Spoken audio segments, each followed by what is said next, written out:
what was your thinking there making Ilias captain? I know Steph obviously wasn't in the team, but I know that Sam Field had the armband earlier in the season at Charlton and Ilias played. What was the thinking making Ilias captain? It was an hilarious conversation because I was a bit unhappy with the players before Bristol, and I pulled the 4 strikers and said, "You're all missing one game this week. Can't trust you. You don't run around. You don't tackle. The balance don't look right in training. I'm not happy because they lost the game in training." So it was a bit of a telling off with. So when I asked to see him 10 minutes before the meeting, before leaving, he thought he wasn't playing. So it was quite nice when I tell him he was being captain. When he got that tap on the shoulder, he thought he was being left out or rested. So he was delighted. Listen, you obviously see when you interview him, but I see what he is around here. He's a wonderful personality. He's just become a dad. I trust him massively. I trust him so much. He's an intelligent young boy. He lives for football. And I just thought it was the right feeling. I spoke to the staff beforehand. The easiest person in the world to give the armband to was Leon Balogun. It was a no-brainer. But I know what Leon's giving me. Could give it to Sam Field, but Sam Field, I know what he's giving me. And Jimmy's there as well, and Senny's there. But I just thought it was the right thing to do. He's been at the club a long time.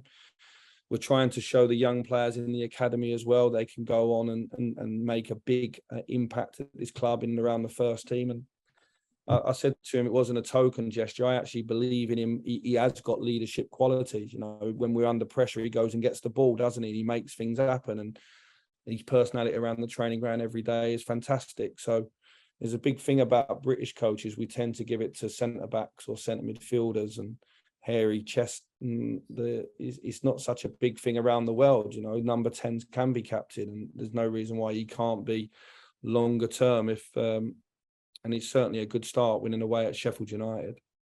Okay. With them, I mean, you mentioned you did make changes, big changes as well. If you think that leaving, the captain out, Stefan, who's been so strong, but I mean, it must be really pleasing for yourself to kind of, Andre comes in, plays very well. Luke comes in, does really well, but knowing you can sort of just swap things around and the continuity continues regardless who's sort of in the shirt. Well, that shows the work that the boys are doing on the training pitch and getting the clarity on the role. That's the big thing, isn't it? When you make a change, is the boy going to come in and do the job the last guy did? I think also if I want them to trust me and I want them to follow me as a coach and a management team, I have to show some faith in them. I think it's two-way, isn't it? And I think, last week putting Jake straight back in shows a lot of faith in him. And you're saying to Jimmy, okay, I think Tuesday's more of a game than you. And there's an element of trust there. And sometimes they go for you as the coach and sometimes they don't. It went for me this week so far. I'll obviously make some changes again tomorrow. I've got no issue putting Luke back in. Luke would have played a lot more if he had been fit. I thought the last time that Andre was outstanding was away at Watford. So if you can be outstanding away at Watford, I've got all the faith in the world to throw you in away at Sheffield United. And so...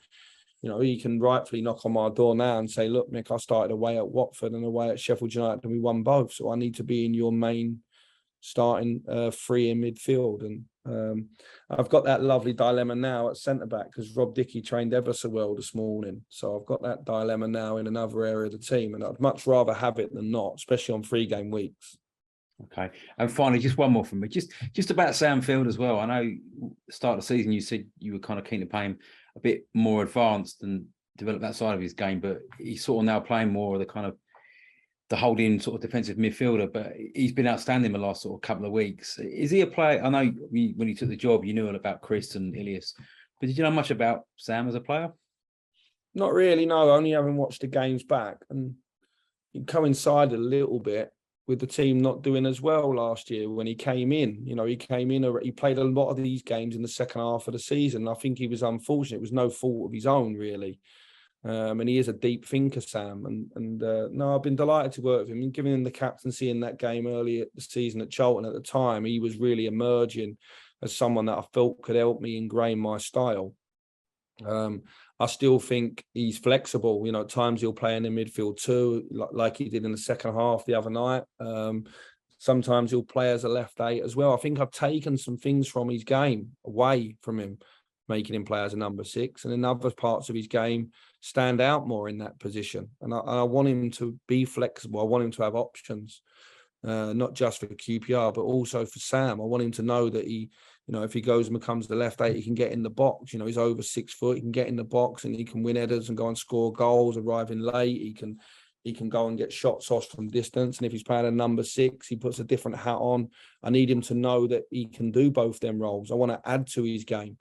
I think he's really infused by that as well. And I think I've been absolutely delighted with him. He's one of the leaders of the team, you know, and he leads by example.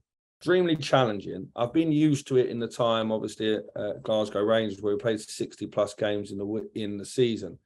But the difference is a lot of the European games were a lot more control in terms of possession. Like they had possession, you have it. And in a domestic game, we had a lot more control. So there was times where you rested a little bit. The Championship's blood and fun. There's a lot of transition, a lot of turnovers. It makes the game a little bit more physical than what it needs to be.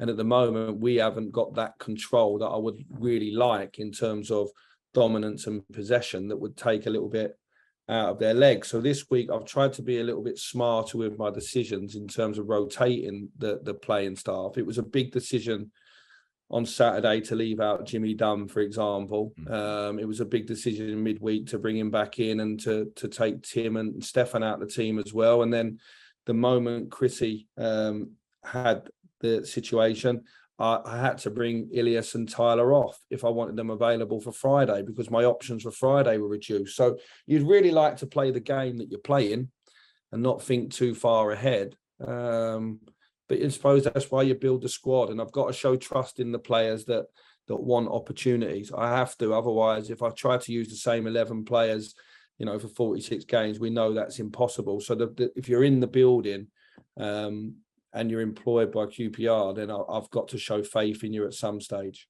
I would have loved to have had the extra day, if I'm honest with you, mate, because I think it would have meant the world to the players in terms of energy and just for all the staff as well. But listen, it's here now. It's the same for Reading. It's live on Sky. It's, what is it, 3rd v 4th? 2 teams who are upsetting the odds a little bit in terms of the early season form. And I'm looking forward to it. You know, in the summer, they were looking to recruit a number of players. He recruited well. And they've done excellent. He's got his son in the team as well, and his son's playing as well as I remember him playing, to be honest, which is a delicate situation at times, you know, and he's doing really well. So far, so good for Paul. I want to put a massive dent in that tomorrow night. That's the aim. I want to put a dent in it, but I think the job he's done so far is fantastic. And to be where they are at this stage of the season, like ourselves, is extremely positive. You don't get anything for it. What you're doing is laying a strong foundation in terms of confidence and belief.